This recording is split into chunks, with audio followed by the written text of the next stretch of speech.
His first flight around our solar system. Here's a picture of Mars.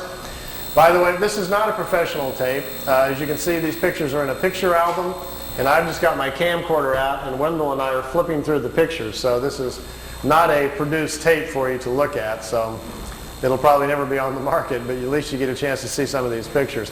This is Mars just from a different direction with the sun very bright on it.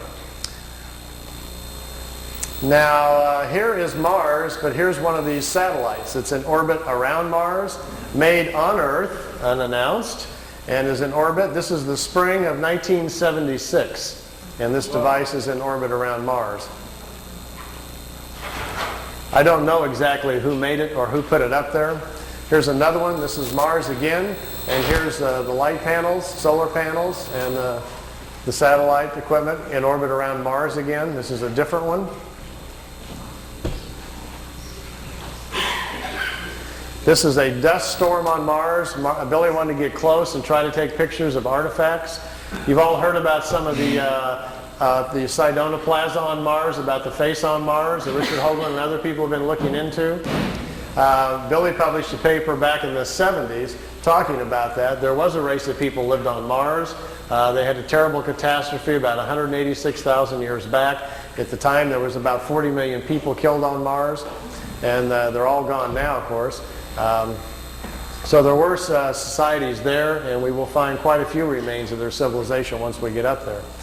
Here he's on board one of their large motherships. This is the side or the edge of a saucer that was parked inside as he was walking by it. Here's Jupiter. Here's the mothership in orbit. They're flying into it to go aboard. It was 17 miles high and about 10 miles in diameter. He spent 3 days on it. They went to different places in our galaxy to show him around.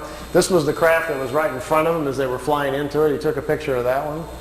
Here again is back at Mars. These aren't in any particular order. Here's another object in orbit around Mars, and look, here's an American flag on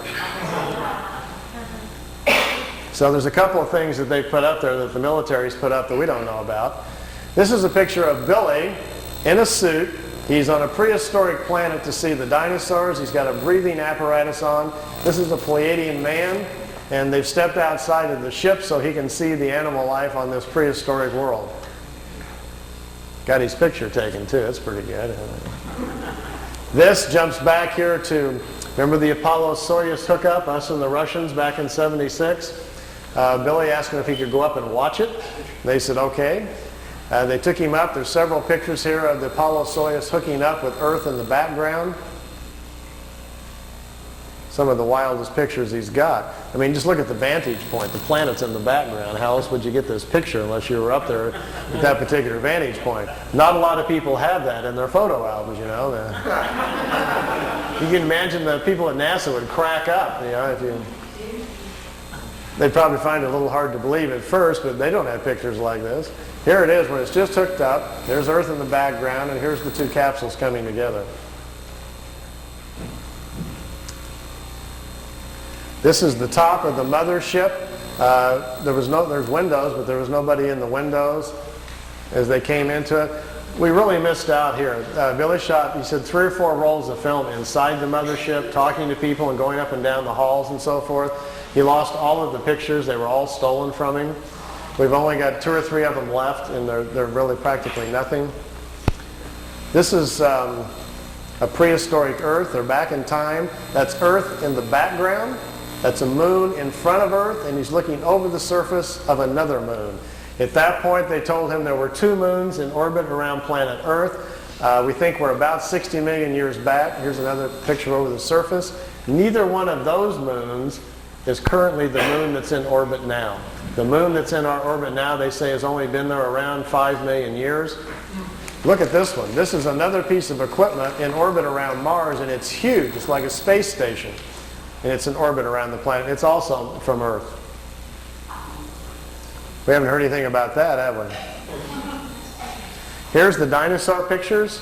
Billy's back inside the ship, and there's a viewing screen in the craft, and he says he's taking these pictures. Here's our first dino. He's got kind of gold brown skin, got large hind legs, short forelegs, and a head that looks kind of amphibian, like a vegetarian type. Here's the second one. There's a bird here apparently dropping some food or something. That's Charles. Is that Charles? Charles dropped his food. This one's pretty hard to see. Here's the head of some sort of creature crashing through some bushes here. It's hard to tell. I know it's probably hard to see these anyway from back there, but just the idea that someone could actually go back in time just really gets my brain going. There's a bird. There's his eyes, some pretty nasty looking teeth. And the last picture after this one is the strangest of all. It's a plant that has an insect head. Billy calls it a plantum. They were trying to explain to him how the evolution of different life forms goes.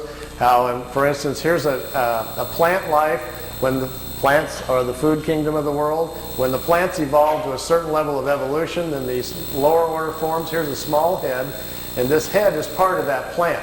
There's these two little eyes. It's an insect, the beginning of insect life on the planet when the food kingdom has evolved high enough. There are 7 different stages, they say, of spiritual energies or creational energies on a planet that create the many different kinds of life forms. There's a transition from one kind to the next. Ours is the 7th or the last one.